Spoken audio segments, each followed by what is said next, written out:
7 மணிக்கு அப்படியே உனக்கு நீட் 2026 ஆஸ்பிரன்ஸ் ஆடிங்க. நீட் பிசிக்ஸ்ல கேட்கக்கூடிய ப்ராப்ளம்ஸ் ரொம்ப டஃப்னு ஃபீல் பண்றீங்களா? இப்போ ஒரு ப்ராப்ளம் இருக்கு. அதுல வந்து நான் 2 வேல்யூ கொடுத்துட்டாங்க, தேர்ட் ஒரு வேல்யூ கேட்கறாங்க. அந்த வேல்யூ வந்து என்னவா இருக்கும், அதை பார்த்தது எப்படி ஆன்சர் பண்றது, அதுக்கான ஐடியா தான் இது. இது வந்து பித்தாகரன் ட்ரிபிளட் அப்படின்னு சொல்றோம். பித்தாகரன் ட்ரிபிள்ஸ்ல வந்து பார்த்தோம்னா 2 நம்பர் கொடுத்துட்டாங்க அப்படின்னா மூணாவது இன்னொரு நம்பர் என்ன பாசிபிலிட்டிஸ் இருக்கு அதை நம்ம ஈஸியா ஜட்ஜ் பண்ணலாம். இதுல வந்து பாருங்க, ஒரு நம்பர் 40, இன்னொரு நம்பர் 41, இன்னொரு நம்பர் 9 தான் இருக்க முடியும். இப்போ ஒருவேளை 941 கொடுத்துட்டாங்கன்னா தேர்ட் நம்பர் 40 இருக்க முடியும். 40 and 9 கொடுத்தாக்க இன்னொரு நம்பர் வந்து 41 தான் இருக்க முடியும். அப்ப இதான் வந்து பித்தாகரன் ட்ரிபிள்ஸ் அப்படின்னு சொல்றோம். இந்த மாதிரியான செட் ஆஃப் நம்பர்ஸ் என்னென்ன இருக்குன்னு பார்த்தோம்னா 3, 4, 5. இதோட மல்டிபிள்ஸ் என்ன?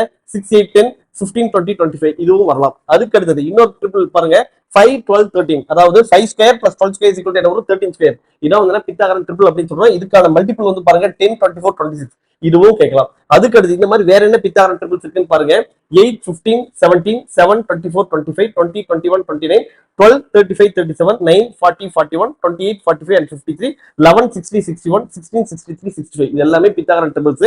இதுல என்னன்னா ஃபர்ஸ்ட் 2 நம்பரை ஸ்கொயர் பண்ணா தேர்ட் நம்பரை ஸ்கொயர் பண்ணீங்கன்னா அந்த வேல்யூக்கு ஈக்குவலா இருக்கும். இந்த நம்பர் தான் பித்தாகரன் ட்ரிபிள்ஸ் அப்படின்னு சொல்றோம். இதை எங்க அப்ளை பண்றோம்னு பார்த்தோம்னா கீழே டிஸ்கிரிப்ஷன் கொடுத்துருக்கோம். அந்த ப்ராப்ளம்ஸ்ல இதை எப்படி அப்ளை பண்ணி போகிறத நீங்க பார்த்து தெரிஞ்சுக்கோங்க.